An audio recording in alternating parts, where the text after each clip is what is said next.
একটা লোক পুরুষ, একটা লোক মহিলা, এই পুরুষ এই মহিলাকে বিয়ে করেছে, বুঝে আসছে? এখন তারা স্বামী স্ত্রী। এখন এই মহিলা জোরে জোরে কথা বলে, এই পুরুষ তাকে বলে যে তোর এত জোরে কথা বলে আমার ভালো লাগে না রে। মহিলা তাও জোরে কথা বলে। পুরুষ বিরক্ত বলে যে কোন পাপ করছে জীবনে, বিপদ গলায় পড়ছে। বাট মহিলাকে ঘর থেকে বের করে না। কি করে না? গায়ে হাত দেয় না, বিরক্ত হয়। ওর বউ পান খায়, বললো যে তুই এত অল্প বয়সে পান খাওয়া শুরু করে দিলি, এমনি এমনি চা বাঁচতে আরে আমার বিচ্ছিরি লাগে দেখতে আমার। কিন্তু বউকেও তালাক দেয় না, বাপের বাড়ি পাঠায় না, গায়ে হাত তোলে না। ওর জন্য জামা কিনে, কাপড় কিনে, ওর জন্য সুন্দর সুন্দর চুড়ি কিনে, লিপস্টিক কিনে, আলতা কিনে। ওর বউটা ওর মায়ের সাথে বিয়াদবি করে। কি সুন্দর করে বোঝায়, তুইও তো মা হয়েছিস, আমাদের তো বাচ্চা কাচ্চা আছে, আমার মাটা বাপের একমাত্র পোলা আমি, আমার তো দুইটা ভাই নাই যে আমি যদি খেয়াল না রাখি আরেক ভাইয়ের বউ খেয়াল রাখবে, একটু খেয়াল রাখ না, আমরা ভদ্র পরিবারের লোক, আমি যদি তোর গায়ে হাত তুলি এখন, তোর সাথে ঝগড়া করি, মানুষ কি বলবে? ছেলের মাও বোঝে যে পরিবারটা সম্মানী, এই জন্য ছেলের বউ যত কিছুই করুক অতটা মানে প্রতিক্রিয়া দেখায় না, মনে করে যে বোঝে না, অবুঝ, এরকম করে ছেড়ে দেয়। ও বউয়ের গায়ে হাত তোলে না, বাপের বাড়ি পাঠায় না, তালাক দেয় না। ছেলেটা প্রায় তার বউয়ের মোবাইল এঙ্গেজ পায়। যখনই বলে তোমার মোবাইল ব্যস্ত পেলাম কেন, বউ বলে যে খালার সাথে কথা বলতেছি, মার সাথে কথা বলতেছি, বোনের সাথে কথা বলতেছি।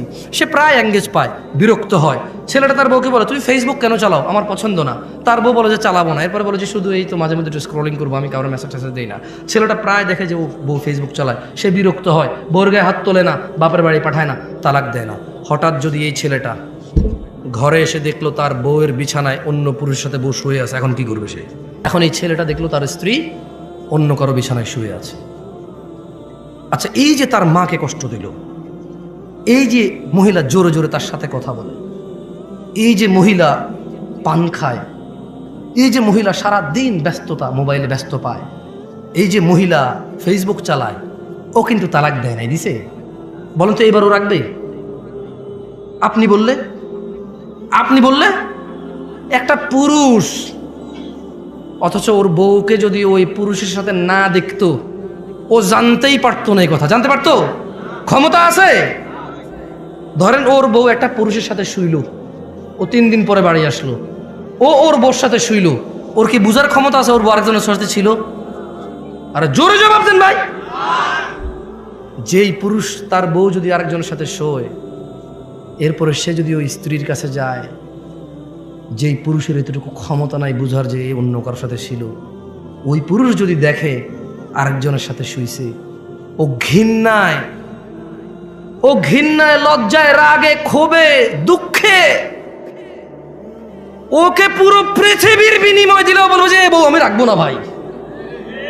যার ভিতরে ন্যূনতম লজ্জাবোধ আছে, গায়রাত আছে, গায়রাত মানে বোঝেন আত্মমর্যাদা, কি মর্যাদা, সে রাখবে না। তো বলবো যে ভাই এত কিছু জানি না, আমি জুলুমের শিকার হয়ে গেছি, ওর মোহর কত, 20 লাখ, এ ভাই একটা কিডনি খুল লইয়া যায়, এরা সরা, দেখলে আমার মেজাজ গরম হয়।